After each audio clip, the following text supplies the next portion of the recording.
is totally in charge of planet Earth. And it's going to go down just like he wants it to go down. And he said that Israel is the apple of my eye. That means the pupil. Meaning if you abuse the Jewish people, you are sticking your finger in the eye of God, which will always get his negative attention. And he said that I am the defender of Israel. God said, he that keepeth Israel neither slumbers nor sleeps. God placed his reputation on the preservation of Israel. Wow. As the mountains are round about Jerusalem, so is the Lord round about his children forever. And whenever we are now in the third day of the prophetic presentation of Scripture, we are anticipating the rapture of the church at any time. We are in the last days. And this moment in time in history gives us the recognition that God has all of the players in perfect position. Israel is not just surviving, Israel is prospering. Israel is fulfilling every prophecy Ezekiel ever made about them. A man who couldn't possibly get to be president became president. Donald J. Trump. I mean, when he first started, people thought he's doing this to advertise his hotels and his products. And then it caught on, and the American people put this man in office, and he made promises that he was going to recognize Jerusalem, that he would move the embassy, he would break out of the Iran deal. Those three things by themselves, plus the making of the Golan Heights, the sovereign property of Israel.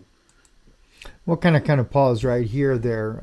You're looking also there with John Hagee as Paul Crouch Jr. and his wife. Oddly enough, both of them had sent me friend requests on Facebook years ago, and so they're still, as far as I know, they're still on my Facebook page there as friends. We've communicated from time to time. But I wanted to play this here because John Hagee, of course, is a major supporter of Israel, and a lot of people really believe that Israel is going to rule the world, and they believe it's a prophetic promise. Well, the thing is, the law that comes out of Jerusalem was the words of Jesus Christ when he brought the new covenant. That's what the law really was. But tonight, this is a very special broadcast that I wanted to share with you about the 21st degree Mason, the Noahide judges. And that's part of, and that's why I played that little clip for you, because part of Israel ruling the world and being the head of the New World Order, even a one world religion, is that once they establish this New World Order and it comes into full power, then we are going to see enforced on the entire planet the Noahide laws. Now, the sad thing is, when you're dealing with the Noahide laws, is they have, not only, of course, they're going to be enforced by the Jewish people, but specifically, they have the 21st degree Masons that will actually enforce those laws. Now, oddly enough, I was just talking to a friend of mine the other day, an attorney, who said to me, in the court systems in the United States, practically every judge and nearly every attorney is a Freemason. Well, that seems to be kind of odd if you ask me, but it's certainly something I can believe. And as I think about that, I cannot help but believe that they've already begun to enforce those laws, especially on those that interfere with the program of Israel becoming the head of the New World Order. Because what's very important to Israel is the support of the evangelical community. That's why I don't find it anything strange when I see in the video here Paul Crouch with his wife, Brenda, I believe it is, sitting there together in support with John Hagee over Israel. And then, of course, they bring in Donald Trump, and we saw that image there of Trump there when he's signing the agreement with just play that again for you there. There you go right there, shaking hands with Netanyahu there. Then he signs the agreement for Israel and stuff. And he's now announced that he's going to run for president again. And I can't help but believe that he'll probably get reelected. You know, I know the Biden administration actually is concerned that people will consider them the resurrected saints. That's the way it was actually quoted to me. Maybe they'll look at them as the two witnesses, or perhaps even as many of the rabbis in Israel have said, the Mashiach, ben Joseph, and ben David. Well, who will be who? I don't really know the answer to that question there. But nonetheless, once Israel gains that full power of the world, then the full enforcement of the Noahide laws will be incumbent upon every nation on the planet. And the Masons will enforce those Noahide laws. So I did this video here, 21st Degree Mason, Noahide Judges. I'll include a link for you in the description. The only place it's available now is on BitChute. It used to be on Patreon. Had to be removed from Patreon because you can't say anything like I'm saying now on Patreon. So, in fact, I've actually put this video on iConnectFX. Not sure exactly how I'm going to load it or if it'll be on Israeli News Live YouTube. And if it is, it will not be on very long, because I'm going to reveal to you some things that have happened in our family that I believe may very well reflect judgment of the 21st Degree Mason that has impacted our own family. And I think tonight as you listen, you will better understand what I'm talking about. I do have to speak a little bit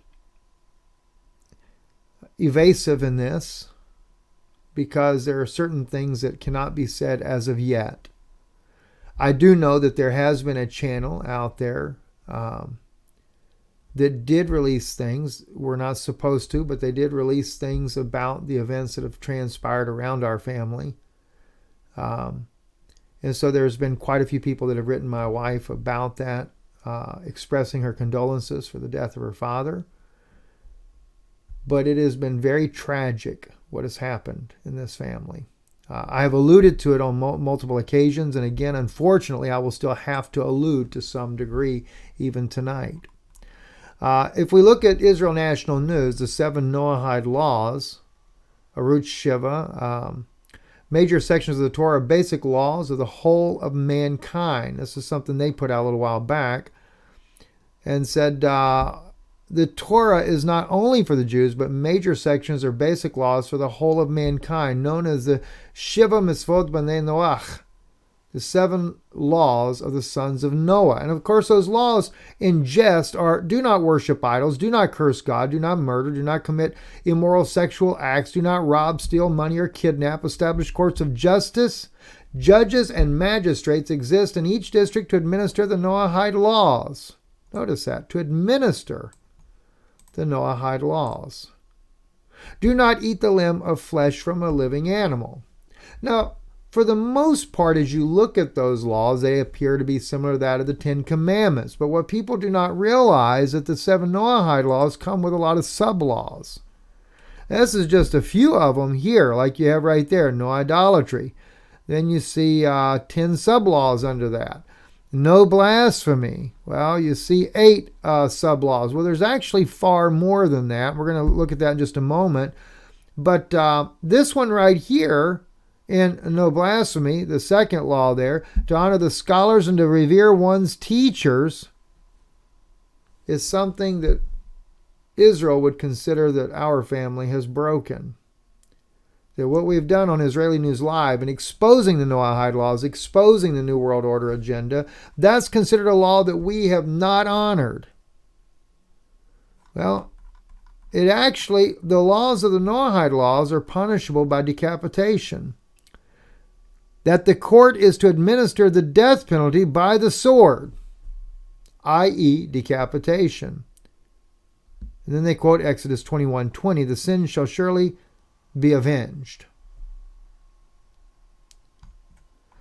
Well, that, of course, is one of the ways that they're planning on enforcing those. No wonder why Obama had all these guillotines, right? But just to kind of show you, I'm going to play Tovia Singer. Tovia Singer, also a friend on Facebook, and we've communicated over the years together, and disagreements on multiple issues. But anyway, I want to play a little clip here because Tovia will kind of give you an idea about just how many sub-laws there really are under the Noahide laws. So it's not just a matter of what you think they are right there. It's those sub-laws that get really dicey. Listen in. How a Jew is different than a non-Jew is really very simple. This is the least complicated thing you're going to hear tonight. Is we are here is to bring the Malchus Shaddai, to bring the kingdom of God to this world. We say it in the Olenu every day. That's we are here to be a Mamleches Kohanim v'Goy Kadosh, a kingdom of priests and a holy nation, because the world belongs to me, and God told us that when? No. He told us right before the Ten Commandments. Ten Commandments, Exodus 20, that's Exodus 19, verse 5 and 6. The whole purpose, that means the whole role of a Jew, is to ensure that the rest of the world comes to know about the God of Israel. We're really here to facilitate you. But it's more than this. Let me explain. There's really more than 70. There's really over 100 commandments incumbent on a Noachide. It's beyond the scope of anything we're going to do tonight. But it's a good idea too. I don't know if you heard what he said there. There's more than 70. There's about 100 commandments that are incumbent upon the Noachite. The Noachite is the Gentiles that are to keep the Noahide laws. So Tovia Singer says there's at least 100 of those sub-laws, not even like in here where you only got about 50, 60, something like that are mentioned. And if you break those laws, you end up having your head taken off, right? Well, the 21st degree Mason is a Noachite or a Prussianite. What's interesting is what some of the things that are written here. 1700s and early 1800s, there was a strong Masonic tradition which placed Noah as one of the craft's major patrons involved with the preservation of the knowledge of the antediluvian arts and sciences during the flood and its transmittal to the generations which followed. Some systems went so far as to make Noah the central legendary figure rather than Hiram. Freemasons were sometimes called Noachites or Noachide, sons of Noah. And in the degree, the story intermingles with the Wilhelmite, a medieval court headquartered in Westphalia, hence the term Prussian Knight. It is a strange combination, but it produces one of the most powerful and theatrical degrees of the rite. All the elements of the high drama are there, meeting the forest, night light, full moon, men integrity, power, force to confront personal biases they do not know existed within themselves, the ease with which one may fall into dishonor, the power of faith. All this more takes the stage in this degree. It is a powerful cautionary tale. Now the apron of the 21st degree is yellow, lined with white, on the flap and the arm of justice, i.e. the arm holding a naked sword prepared to strike. On the body of the apron is a winged human figure. The forefinger of his right hand is on the lips, and he holds the key in the left hand. He is the Egyptian figure of silence. In the Bridge to Light, Dr. Rex Hutchinson, the 33rd degree Grand Cross, points out that the wings are an addition, that Plato indicated wings symbolized intelligence, while to the alchemists they represented the higher active male principle. Now what's important is what I have highlighted in blue in this next paragraph here, right? It says here, Fiat justita ruat colium. Let there be justice though the heavens fall. Let there be justice though the heavens fall.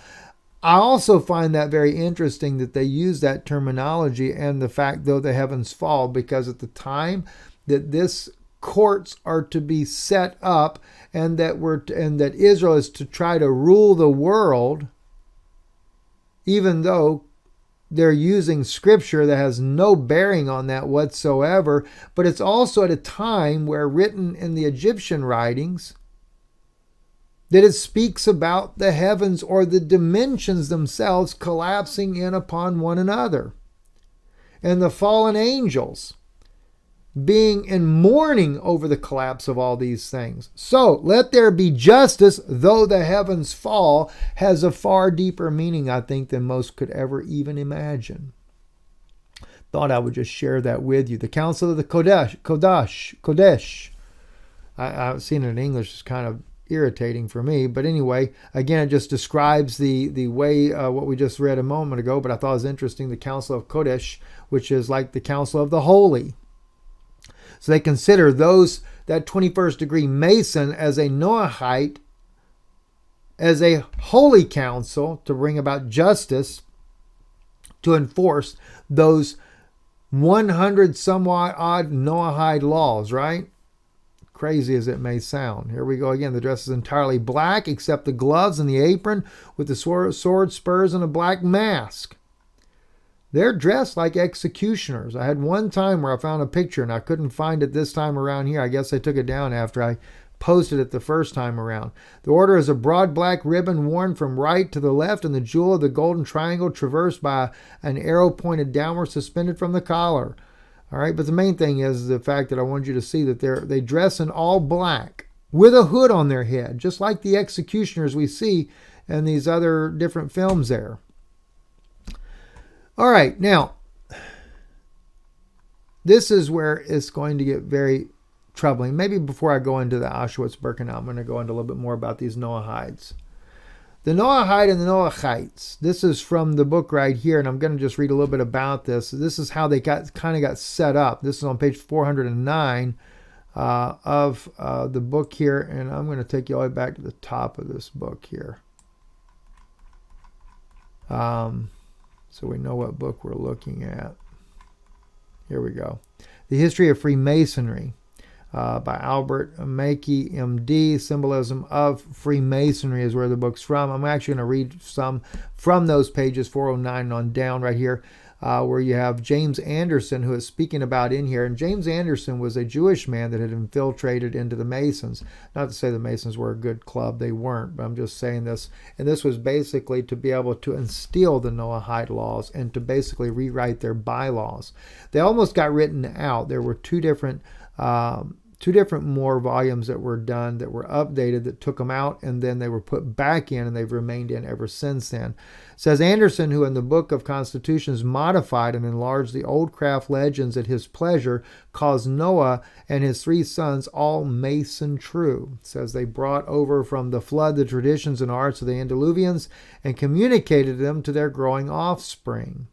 Continuing on in the blue right here, Anderson seems to have cherished this idea, for in the second edition of the Constitutions, he still further develops it by saying that the offspring of Noah, as they journeyed from the east, the plains of Mount Ararat, where the ark rested towards the west, they found a plain in the land of Shinar and dwelt there together with the Noahide, or sons of Noah.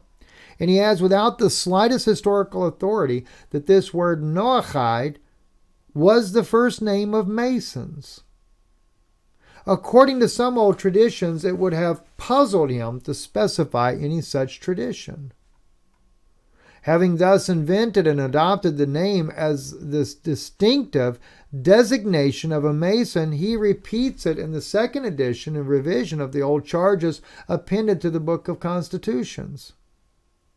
The first of these charges, the Constitutions in 1723, contained this passage: a Mason is obliged by his tenure to obey the moral law. In addition, in 1738, Dr. Anderson has, without authority, completed the sentence by adding the words, as a true Noahide. This interpolation was rejected by Ethic and edited the third and fourth editions in 1756 and 1767, but, have no fear, Northup, who published the fifth in 1784, both of whom restored the old reading, which has ever since been preserved in all constitutions of the Grand Lodge of England. So he James Anderson was able to make, his bylaws stayed in there so they would have in place a court system for a new world order in the coming years. Imagine if you go back and you compare some of the writings of, who is it? The Gaon Vilna, and look at some of the things that he speaks about, you would see they were preparing this new world order long before the time ever got here. And don't forget who they have working with them. Sometimes people wonder, how do these guys know these things? Well, those little guys out there that live a heck of a lot longer than humans do, yeah, they're able to instruct them. Dr. Oliver, and under his example, it has become so common use that Noahide and Freemason have come to be considered as synonymous terms. That's kind of weird. These 7 precepts are, and of course they give them right in here, right inside of their own books there: to do justice, worship God, abstain from idolatry, preserve chastity, do not commit murder, do not steal, and do not eat the blood. These 7 obligations, say the Reverend Dr. Rafal, are held binding on all men, insomuch in all descendants of Noah, and the rabbins maintain that he who observes them, though he be not an Israelite, has a share in the future life. And it is a duty of every Jew to enforce their due observance whenever he has the power to do so. Now that right there is very key right there, that he's to enforce them. It's incumbent upon that Jew. It's his duty to enforce to do the observance whenever he has the power. It is the duty of every Jew to enforce their due observance when he has the power to do so.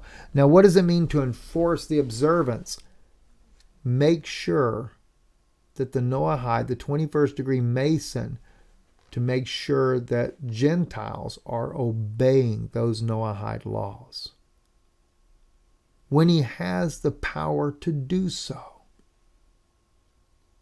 So does that mean then that Israel really has to be fully in control and empower the New World Order to be able to enforce punishment, the death penalty for breaking one of these Noahide laws? I can tell you personally from our own family, I don't believe so. Let me read a little bit more and then we'll go into some of these other issues.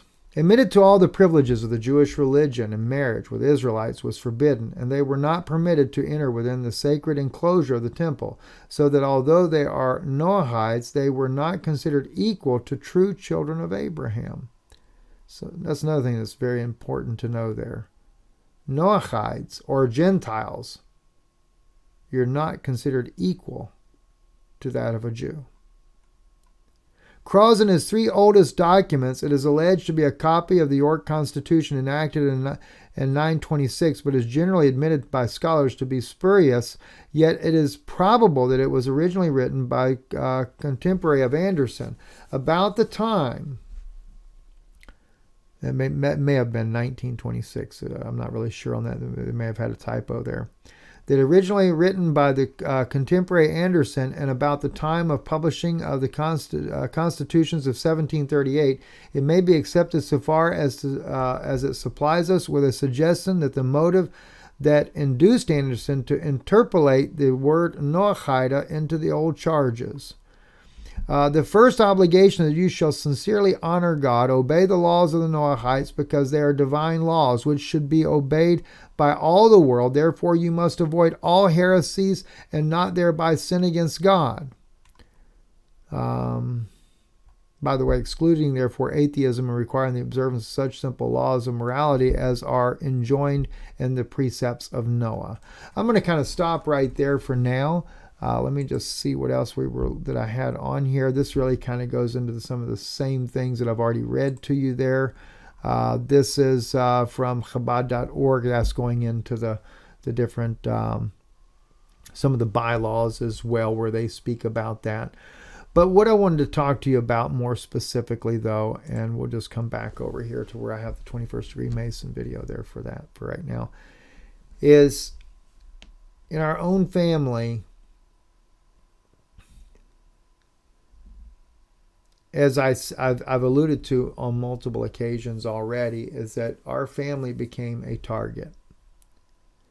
And I can remember when my wife asked me one day, because she's very distraught, and she is distraught still to this day, almost a year later after her father, my father-in-law Stefan, passed away. And he did not pass away of natural causes. His life was cut short. There was a treatment that was administered to him, two different types of treatments. A treatment that was also administered to myself and to my wife as well, that have caused us very serious consequences as a result. One of those treatments that the three of us all got exactly the same, but not in the same dosages, was that of 21 milliliters of peroxide intravenously. I'm putting on the screen for you now the Auschwitz-Birkenau, Auschwitz.org on their website. And I want to read a little something here for you as I discuss this with you a little bit more. Let me just back it down a little bit. The first selection of Auschwitz within the framework of euthanasia program took place on July 28, 1941. A special medical commission came to the camp that day and chose 575 disabled, chronically ill, and elderly prisoners, mostly from among the hospital's patients. The commission sent them to the Sanitarian Mental Institution in Saxony, where they were put to death with carbon monoxide. As a follow on this selection, there were trials in 1941 of killing seriously ill prisoners by injecting them highly concentrated solutions into their veins, which included using hydrogen perfidrol, ether, hydrogen peroxide, benzene, Evapon, and phenol. And then it goes on to continue more information about this. But I highlighted in green for you one particular lethal injection. There's another case that actually happened in South Carolina back in, I believe it was in the 90s, where a doctor used this thing here in green as a treatment that caused hemolysis and the subsequent death of the patient. That doctor, though, was actually using what would be considered the max dosage, and I believe it was 3.5 milliliters. It was done over several times, though, but the patient ended up succumbing to that. But nowhere has it been,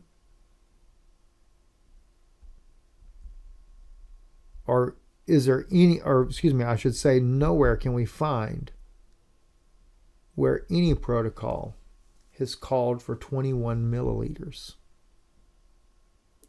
of this solution to be placed into an IV bag and delivered into a patient. If 3.5 milliliters given on several occasions could have caused the death of a patient in South Carolina, could you imagine what 21 milliliters would do? Especially if it's given on multiple occasions, or even nebulizing for a renal patient 80 times in a dosage that would cause the most horrific chemical burns you could ever imagine to a man that is 80 years old.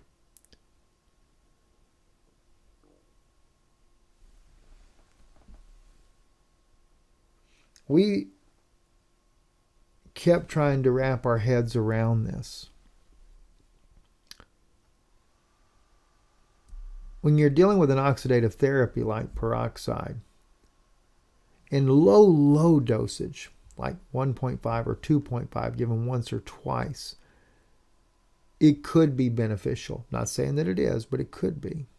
I know at one point it saved my father-in-law's life at a very low dosage about 8 years prior to that. But they always say what makes something deadly is in the amount that you give. And 21 milliliters, that's one of these big fat syringes here. And that's only 20 mils filled all the way to capacity plus some.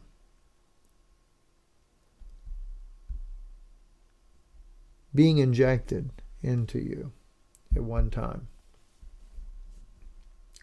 My father-in-law saw no less than 6 to 7 times. And of course, we had no clue whatsoever that this was lethal. We actually trusted what was being told to us. My wife also, multiple times, has suffered collapsed veins, unusual bruising on the sternum. And when you go to research and find out later how dangerous this is and how deadly it is, it's a miracle she's even survived. Myself, I had it twice.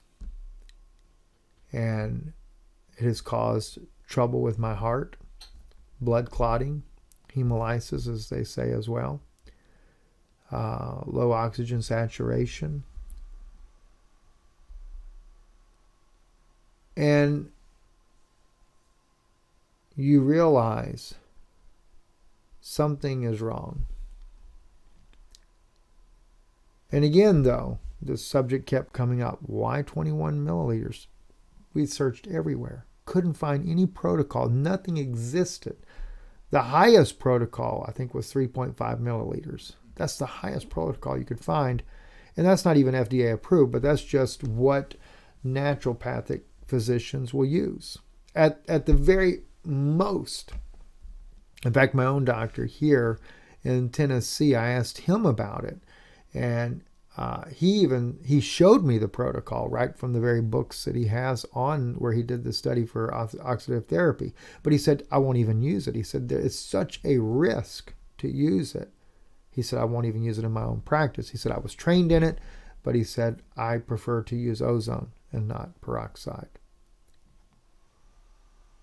And then one day, me and my wife were sitting together and she was very distraught and she was just weeping over what happened to her father. And she said, why, Stephen? Why 21 mils? And then it came to me. And I remembered this video right here that I did. And I said to her, one, I believe we were targeted. And I said, the only logical explanation I can see is that we have violated the Noahide laws. And they have sent their judge. And the message was in the dosage. Because if you're being injected with 21 milliliters, then maybe the message is to let you know your judge has showed up. And that's my thought. I can't say I'm right on this. I do believe that everyone deserves the right to be heard.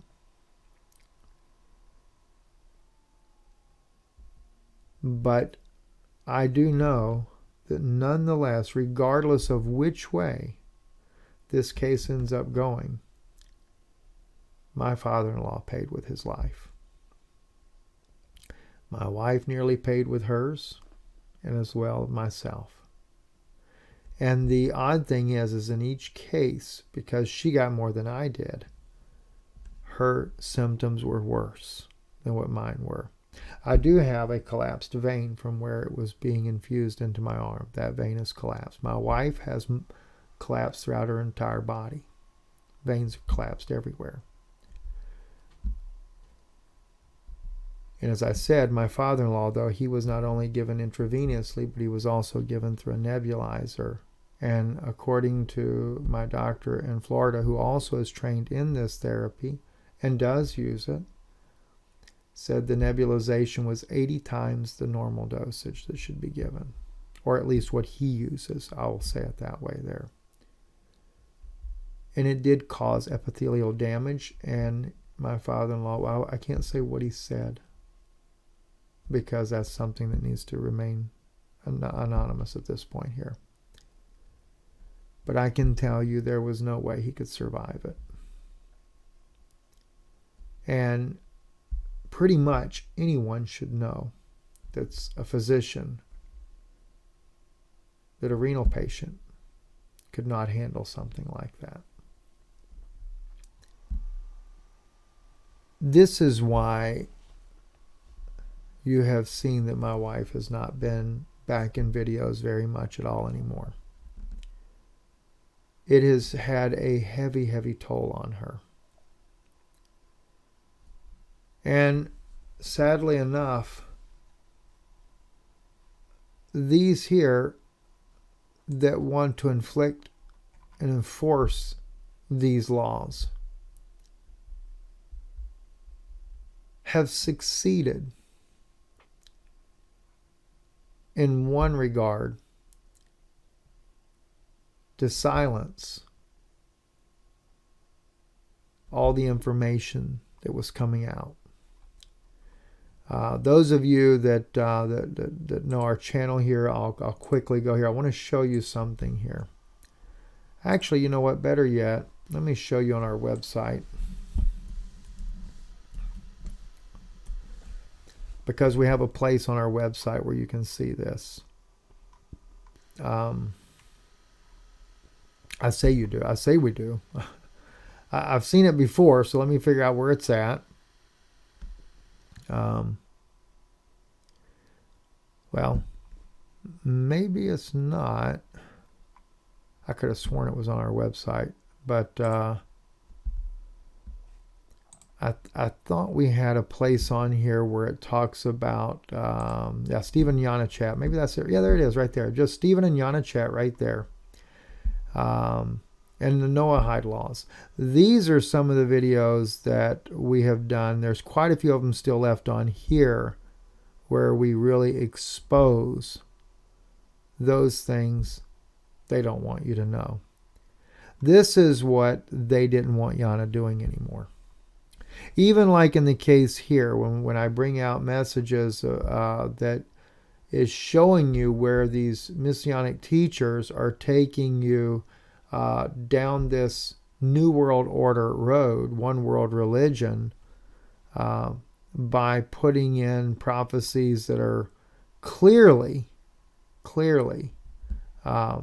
against the Word of God. That's what they don't want you to know. So check those things out. In fact, and of course, and let me just quickly go to our channel again, though. I think we still have here also on Israeli News Live. Let's see here. Yeah, create it. Here we go. Playlist, identifying the Antichrist. Let me go further over. New releases. I thought, let me just see. Let me look at them again. Identifying. No, I don't have a playlist on here. I thought I did have a playlist like I have on our website, but I don't. But anyway, there's a major risk when it comes to getting the truth out to you. And even the videos I've been doing lately, those are the type videos they do not want up. Like here, Shocking Discoveries 2 and Shocking Discoveries Made. They don't want those type messages out. And I know this far more personal than you can ever imagine that we were targeted. I would love to say it wasn't the case, but it was. Thank God, though, it was not fully successful. But it's still a tragedy for my father-in-law, and it is a tragedy for my family because he was very much loved. And very difficult for my wife as well to endure this. So I'm asking you to keep us in your prayers. And we cannot say much anymore. I cannot name names. And I know that many of you already know. So I would just ask, though, even in fact, we may do this with no comments, mainly because I don't want names and things being publicized. I know there's going to be a lot of people, and you're going to be upset. You'll say, "Oh my gosh, Brother Steve, who is it? Who's the guy that did the video?" I just can't do that as of right now. So I pray that you kind of understand that for the time being. And this is too another reason why we do need your support financially, because it is a heavy burden that we're having to carry right now. Getting to justice is not cheap. It's just not. And I wish I could say more about that, but I just can't.